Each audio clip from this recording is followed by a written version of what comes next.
আজকের বিশেষ একটি খবর, ফের ইঞ্জিনের যান্ত্রিক ত্রুটি। এয়ার ইন্ডিয়ার বোয়িং এর কলকাতায় নামানো হলো সব যাত্রীকে। সান ফ্রান্সিসকো থেকে বোম্বাইগামী বিমানের অবতরণ কলকাতা বিমানবন্দরে। বিপত্তি পিছু ছাড়ছে না এয়ার ইন্ডিয়ার। এবার যান্ত্রিক ত্রুটির কারণে Air India A1180 Boeing 777-200LR San Francisco থেকে বোম্বাইগামী বিমানের অবতরণ কলকাতা বিমানবন্দরে। সোমবার রাত 1:15 নাগাদ কলকাতায় নামে ওই উড়ান। সূত্রের খবর, ওই উড়ানের কলকাতা হয়ে বোম্বাই যাওয়ার কথা ছিল, কিন্তু বিমানে বা দিকের ইঞ্জিনের ত্রুটি ধরা পড়ে।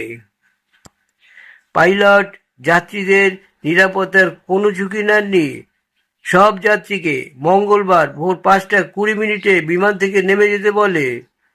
রাত 2টো নাগাদ কলকাতা থেকে বোম্বাই রওনা হওয়ার কথা ছিল ওই উড়ানের। সোমবার সকালে এয়ার ইন্ডিয়া হংকং থেকে দিল্লিগামী ড্রিমলাইনারকে A1315 যান্ত্রিক ত্রুটির জন্য মাঝ আকাশ থেকে ফিরিয়ে নিয়ে যাওয়া হয়। ওই এয়ারক্রাফট ছিল বোয়িং 7878 ড্রিমলাইনার। একই ধরনের বিমান AI-171 আহমেদাবাদ থেকে টেক আপের পরেই গত 12ই জুন ভয়াবহ দুর্ঘটনার কবলে পড়ে মৃত্যু হয় 270 জনের। যাত্রীদের মধ্যে বেশিরভাগই ওই উড়ানেরই যাত্রী ছিলেন।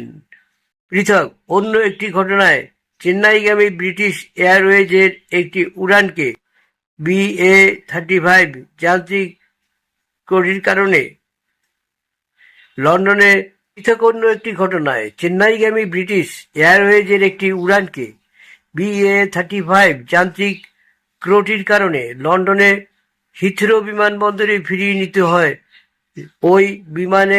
ওই বিমানও বোয়িং 7878 ড্রিমলাইনার বলে সূত্রের খবর।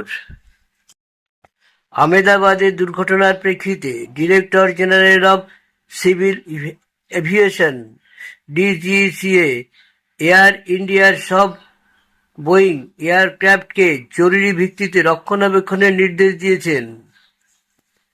তারপরেও এয়ার ইন্ডিয়ার বিমানের ঘন ঘন যান্ত্রিক ত্রুটি ধরা পড়ায়